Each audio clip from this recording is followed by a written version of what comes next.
casi siempre sucede en las pausas comerciales, salen los chistes, salen las cosas espontáneas. Yo los invito también a compartirla con todos ustedes. Hay una frase aquí en la página 160, en La Aurora. Dice, duro y largo ha sido el camino, pero hemos llegado. Fidel Castro Ruz, 1 de enero de 1959. Siempre hay frases cohetes de todos los dictadores y todas las personas. Sí, la idea que ellos son el fin de la historia, ¿no? Ellos son el fin de la historia y todo lo que ha pasado antes de ellos es para llegar a ellos, ¿no?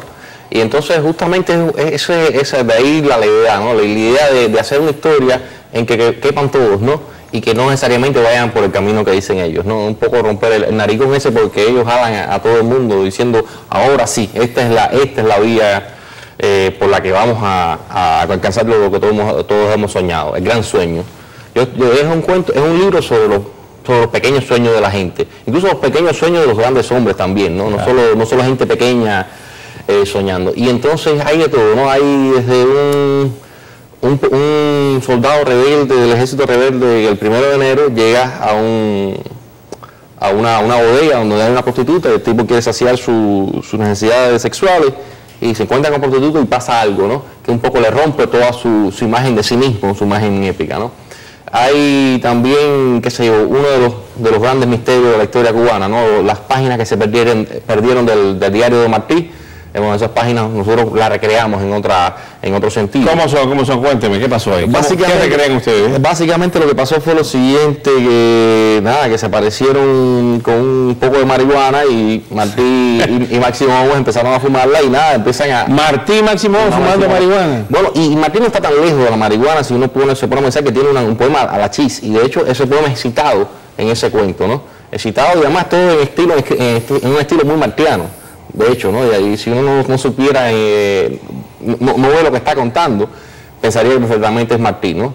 Y la idea es esa, ¿no? También los momentos leves de esos personajes, ¿no? Uno puede imaginarse, ¿no? Uno podría imaginarse, y estamos un poco defendiendo la libertad de imaginarnos a Martí, a Maceo, así, ¿no? Porque justamente estos grandes, un Fidel Castro no quiere que le toquen, ¿no? Esa imagen que le ha creado Martí o esa imagen que ha creado Maceo, porque de algún modo sustentan su propia imagen, claro. ¿no? No quieren un Fidel Castro o un Martí de carne y hueso. Claro, porque si Martí es alguien intocable, él es intocable por herencia, ¿no? Porque él los ha heredado a todos. El último cuento de ese libro es la llegada de Fidel Castro, o la espera, ¿no? Por la llegada de Fidel Castro a la gloria, donde están todos los héroes, ¿no? Que están muy impresionados porque es un tipo que no solo combate en el campo de batalla, el tipo, si se cepilla los dientes, él está dando una batalla a las calles, ¿no? Fidel Castro es como el héroe absoluto, ¿no? Mientras ellos alguna vez tuvieron su momento de relajación, este es un hombre que nunca se relaja, y de algún modo eso los impresiona. Al final Fidel Castro no se muere y se arrepiente, y bueno, parece un poco lo que pasó el año pasado, pero esto fue escrito hace como 12 años. Y una premonición. Una premonición, ese libro está lleno de premoniciones. Ah, sí, ¿no? Sí. Dice, hay uno aquí que dice, él sabe. Fue confinado a estar solitario durante largos meses, negándosele durante los primeros 40 días hasta la luz eléctrica. A pesar del aislamiento a que fueron sometidos, lograron mantener la comunicación. Para ello fue utilizada una ingeniosa pelota de tela que, conteniendo las noticias más significativas, era lanzada a determinadas horas del día hacia distintos lugares en que se encontraban prisioneros. A esta forma de comunicación le llamaban correo aéreo. Esto es Albelo Ginard, Regla María y otros. Historia de Cuba, 10º grado. Sí, ese libro está lleno de citas, ¿no? Hay muchos cuentos que son a partir de citas, ¿no? Claro. De los libros de historia, como un poco de esta es la otra posibilidad de la historia, ¿no? No nos creamos. Y ese es el cuento que se refiere a la prisión de Fidel Castro, ¿no? En Isla de Pino, donde él un poco... Fidel llamó a la prisión fecunda. Claro, y lo dibujamos un poco como una especie de conde de Montecristo. Un tipo que quiere salir a tomar venganza y eso, ¿no? Y es eso, ¿no? También esa imagen literaria que tienen estos personajes de sí mismos, ¿no? Esto está bueno. Aquí hay una parte de las penúltimas aventuras del soldado desconocido cubano. Sí. Donde hay una cita de Pablo de la Torriente Bravo y de Jorge Mañachi. Sí. Ese cuento justamente es una reescritura o una continuación de una novela, para mí una de las novelas más simpáticas que se ha escrito en Cuba. No, ni siquiera en Cuba, se escribió en Nueva York. Lo escribió Pablo de la Torriente Bravo, que nació en Puerto Rico, pero bueno, toda su vida adulta la pasó en Cuba y después murió en España en la Guerra Civil Española. y el soldado desconocido norteamericano en realidad es un cubano que se fue a parar a la Primera Guerra Mundial. Y entonces un poco retomo este personaje para continuarlo en la gloria cubana, ¿no? Es decir, este hombre compartiendo con Martí, con Maceo, con el Bobo Abela. Aquí hay una carta a la Jiribilla, esa publicación de internet. La Jiribilla es una publicación cubana, electrónica, que pues pueden verla en el internet. Y entonces hay una carta, hace más de 5 años escribió una carta a la Jiribilla, el inefable semanario electrónico cubano. Todavía estoy esperando la respuesta. ¿Por qué le escribió esa carta a la Jiribilla? Yo escribí la carta a la Jiribilla porque justamente la Jiribilla tiene un programa, ¿no?, de acoso a cuanta figura intelectual en el exilio se cuestiona el régimen castrista. Y entonces era un poco, ¿no?, era provocarlos, ¿no? Pero no entraron en la provocación, no entraron en la provocación. Ellos justamente, ahí está el tema de la levedad y lo grave, ¿no? Ellos no quieren entrar a discutir esto a ese nivel, porque sencillamente su imagen, su autoridad depende de ese gesto serio que ellos mantengan. No sé qué filósofo, un filósofo alemán, Lottergic. ¿Serio o majestático? No, tiene una crítica a la razón cínica.